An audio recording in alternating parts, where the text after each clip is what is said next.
BBC's International News Services plan to launch its first ever special season of programs about Thailand, Thailand Direct. Thailand Direct will provide a whole range of news special reports broadcast to more than 200 countries globally. BBC World News is a headline news channel. When we cover Thailand, normally we're covering the main news stories. We want to give viewers around the world a chance to really get to know Thailand better.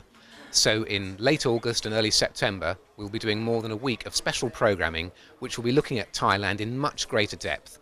Travel programs, documentary programs, interview programs, really giving a chance for the very large BBC World News audience around the world to get to know the country better. We choose about half a dozen countries a year to really focus on. We've looked at Canada and Mexico in recent months. Thailand's an important country, it's a growing country, it's got the second largest economy in this part of the world, and it's a country that we feel that the viewers around the world want to know better.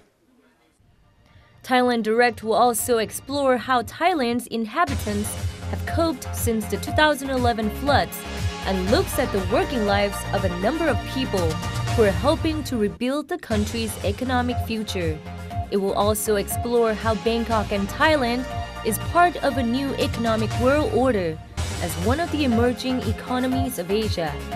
This part of the world, Asia, is the most exciting story in the world at the moment because the place is growing, the economy is transforming, Thailand is an important part of that. So we've been investing more in our reporting and our presenting from Asia, in China, in Singapore, in India, throughout the region. And that's a reflection of its importance, not just to the audience in Asia, but to the audience around the world.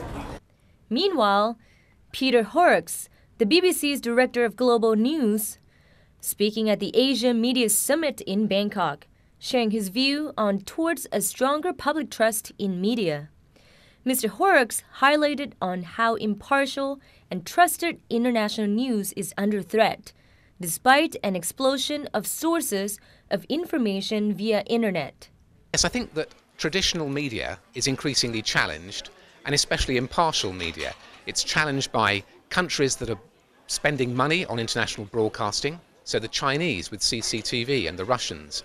It's also challenged by the internet with a wide range of views, a lot of it very one-sided. So we have to make sure that news that you can trust is still earning the trust of audiences by being reliable, but also being open to new sets of views and new opinions. And I think that's really important. You need to be giving all sides of the story. You need to be coming at stories from all points of view. And other broadcasters with lots of money are trying to do the same thing. But if you look at what the Chinese are doing, for instance, they're trying to tell the story from a very Chinese point of view. The BBC doesn't do that. We're not telling it from a British point of view. We're not telling it from an American point of view. We're trying to tell the story from all global perspectives. The phone hacking scandal has put the spotlight on the British media's industry. However, Mr. Horrocks deems that the BBC still stands firm on its position. Well, British media has clearly been in the news itself recently because of the scandals around the phone hacking and News of the World. The BBC hasn't been part of that. Those aren't the things that we do, they aren't the stories that we chase after. But it's an embarrassment for Britain, and it's something which the British courts are now looking into, criminal investigations, and also trying to improve our media standards for the future. Do you think that's going to change, the perspective, how people look at the British media in the long term? I don't know. I hope that people will just see it as a short-term episode and that Britain will sort things out and improve its standards, because many of the things that happened were disgraceful. Peter Horrocks, who oversees all the BBC's international news services, will also set out the BBC's editorial strategy for the Asia-Pacific region and how the BBC is aiming to bring Asian audiences a different global perspective from more than 70 news bureaus around the world. Wichitra Dongdi, ASEAN TV.